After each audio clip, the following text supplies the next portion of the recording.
My name is Adam Wandt. I am a professor with the City University of New York, and I am here to present Project Gnosis. Project Gnosis provides enhanced student-to-faculty communication. Project Gnosis is available online at nosis.wandt.us. You don't have to remember the website for Project Gnosis if you're one of my students, because in all of my Blackboard and other course websites, I've embedded Project Gnosis as a tab. Click on it and it will simply bring you to Project Gnosis. Why did I create Project Gnosis? It's actually pretty simple. My duties put me in touch with students all over the university and all over my college, John Jay College of Criminal Justice. And I tend to hear the same complaints from students over and over again. Professors are either not answering student emails at all, or professors are taking a long time to answer student emails. I also frequently get a complaint that students will send 2 or 3 emails on 2 or 3 different topics and only get one in response.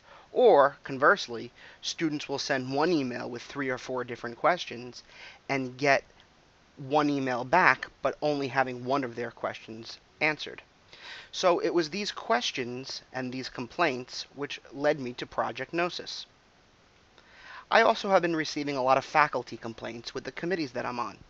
The faculty complaints were often that students would send many emails, or that students would have unrealistic timelines as to how long it should take faculty to respond to their emails. Maybe an assignment is due Tuesday at midnight, and the student emails Tuesday at 10 p.m., 2 hours before it's due, expecting a response. Unless the faculty member was in front of his computer, there's no way the student could know how long it would take to respond. The other complaint I would get from faculty very often, and I'm sure that you could understand this, is that many faculty, if not all, get somewhere between 1,000 and 1,200 emails a month. Student emails are the most important emails out of all of those, but very often the student emails would get lost with all of the other emails. Emails from colleagues, emails having to do with research, or meetings, or general announcement, or junk email. And because a faculty member has all of these emails from all of these different people, it would be hard for them to identify specific student emails in order to respond quickly. Even if a faculty member wanted to sit down every single day for an hour and only address student emails, they would have to spend the majority of their time sifting through tons of emails just to find the emails from their students. And that complaint was one of the main reasons why I went to Project Gnosis. In designing Project Gnosis, I found Zendesk. Zendesk is an award-winning online help desk solution that is used by large corporations and Fortune 500 companies. It's how large corporations and Fortune 500 companies communicate with the public. Let's say you have a product problem. You have a problem with one of your products. How do you get help? Do you go and just email the company? Of course not. It would get lost. Usually, you go to the company's website and they provide a corporate help desk solution, one where your complaint generates a ticket, and that ticket is timed and tracked throughout the process to make sure you get a response. Project Gnosis is based off of the Zendesk technology. I was able to use Zendesk and modify it for academic needs and come up with Project Gnosis, which is what you're looking at right now.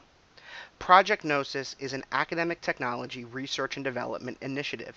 It's something that is under development. It's not perfect. It still has a long way to go. Over 5 professors at my college are using it right now, trying to see if it works, and if it does work, how it could be improved. Luckily, in the past few semesters that we've been surveying students, more than 98% of students say that Project Gnosis works better than email. And I think that's because it segregates student questions from all of the other emails that professors have to deal with. So here we are in Project Gnosis, and I'm going to give you a quick tour of it and show you some of its main features. For this tour, I've logged in as a fictitious student named Sebastian. Here, Sebastian has already logged into his account. I know you probably don't have an account yet, but at the end of this slideshow, I'll show you how to create an account. On the top, we see it says Project Gnosis, and there are 4 tabs: Home, Knowledge, Submit a Request, and check your existing requests. On the top right, it has Sebastian's name, so he knows he's logged in, privacy and cookie policies, and then a place to log out. Here is one of the most important tabs in Project Gnosis, Submit a Request. In the past, you would email your request to a professor, and when you emailed your request to a professor, chances are it wouldn't get seen right away, or it may even get lost. Here is where you email your professors, or in this case, me. If you have another professor who's using Project Gnosis, they'll tell you to use Project Gnosis and refer you to this website. If a professor is using Project Gnosis, it means he does not communicate with students via email. If a student sends me an email, I'm not looking for it. And since I'm not looking for it, it might take me several days to get to my attention. I have a staff that looks through my normal emails on a regular basis, and they look about once every other day to help me with my communications. So if a student emails me, don't expect me to see it anytime soon. If you send it to me on Project Gnosis, you know that I'll get it really soon.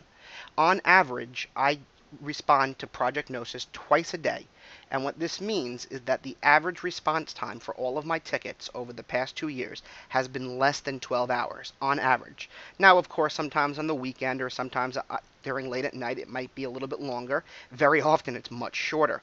One of the professors using Project Gnosis in our PAD 747 class has a 4-hour average response time. He does much better than even I do. So here's the Submit a Request box, and this is what the student would fill out when they want to ask a question. First, they would select their course up on top. The course also includes their professor, and it will make sure that the right professor gets the right email. They'll next select the type of request, and under type, it could be a question or an assignment or a complaint. If your request has to do with a specific assignment, you write it in under the next box. There's a place to check if you're applying for an extension, if you need more time on an assignment. But ultimately, in the description box, you will write what your problem is. Now, this could be what would be the body of a normal email, or it could be a shortened version of it. But under the description box is where you write what your problem is. I have that you should receive an initial answer in 24 to 48 hours. I think 24 to 48 hours is a very reasonable time for a faculty member to respond to you. However, like I said before, the average response time is under 12. Finally, there's an attachment section. If you need to attach a file or submit something, you could do so there. The fourth tab is the Check Existing Requests tab, and as you can see, Sebastian has no existing requests. Now, it's important to remember that when you submit a request, not only does it appear here, but it also is emailed to you for your records. On top of that, the strength of Project Gnosis is that when a professor answers your request, it also goes to the email address that you've registered. So you don't have to come back to Project Gnosis to check your existing requests. But if you do, and any are recent and open, this is where they'll be found. Students are pretty happy with this because they don't have to come back to Project Gnosis. As soon as the professor answers their question, it goes right to their email box. If they don't have time to check their email box, they can come here to Project Gnosis to check here. Now, we also have the Knowledge Forum. The Knowledge Forum is very powerful. The Knowledge Forum allows us to take frequently asked questions and post them in a place that students can come and check on before they answer a question. When you submit a request through Project Gnosis, it's private. The only people that could see it are me, or your professor, and a teaching assistant if they give them access. When you submit a request, it does not go out to the entire class, and it is not visible to the entire class. It is private, and we use bank-grade security to keep it such.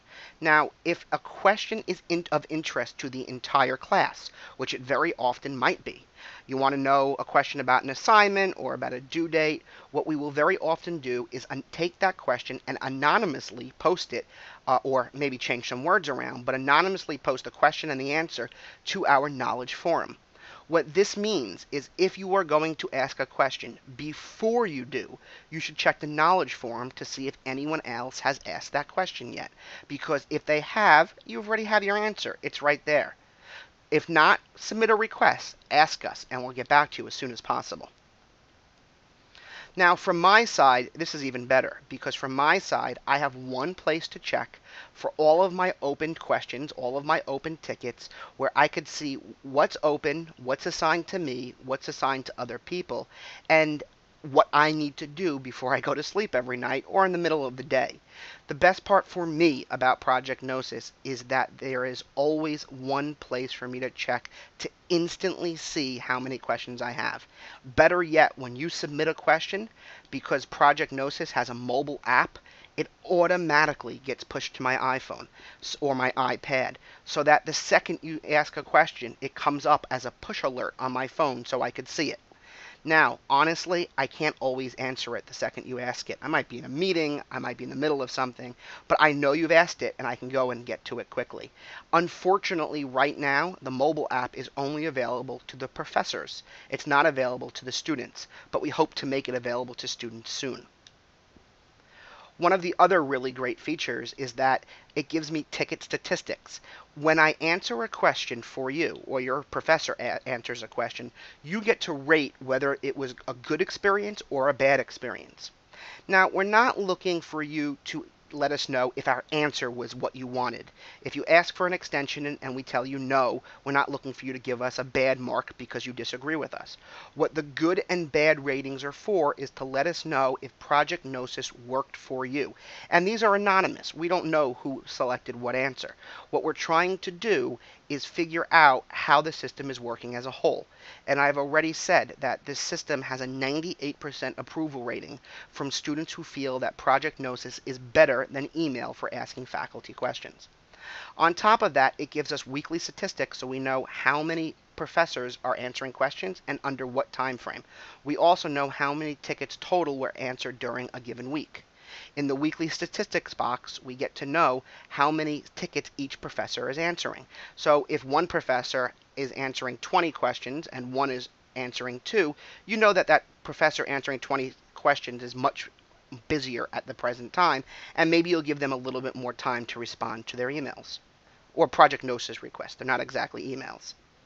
Now, one of the best parts about this program is that it links into a system called Good Data. I get detailed and advanced statistics on this system. What that means is I get to know so much quantitative information that helps me improve Project Gnosis as a system, and it also helps us respond to you better. We get to know how many tickets are submitted in a given week. We get to know how they're handled. We even get to know resolution times. Here you could see over the course of this semester, usually about 50 to 70% of about 50% of the tickets are handled in under 8 hours, but almost all of them are handled in under 12 hours. How do you get started with Project Gnosis? So you're a new student and you've been directed to use Project Gnosis. How do you get started? Well, you go to nosis.wandt.us to the website and you go to sign up. It's on the upper right hand side. You have to have an account to use Project Gnosis. Don't try to use Project Gnosis without an account. If you do, the system will not properly track you. So you go to sign up. It brings you to a sign up where you use your real full name, your email address, and then you use the human verification system so we know this isn't a spam bot. Now, I highly recommend you use your John Jay or your academic email account. If you don't want to, you don't have to. We're not going to track you down. But I think it's really important that people use their official John Jay or CUNY or academic email accounts. You should be adding them to your smartphones, adding them to your iPad, and checking them on a regular basis. You get much more. You get many emails over the course of the semester that are critical for your completion of your degree, other than just from me.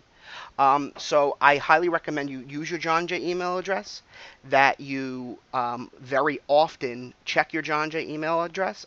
I recommend you add it to your email programs and your smartphones. But if you use a different email address on this, I won't have a problem with it. Again, Nosis is available at nosis.wandt.us.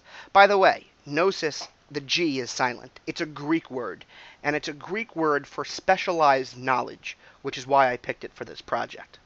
Again, this is Adam Scott Wandt I'm a professor at John Jay College of Criminal Justice. I am the chair of the City University of New York's Academic Technology Research and Development Group, and this is Project Gnosis, Enhanced Student to Faculty Communication. Thank you.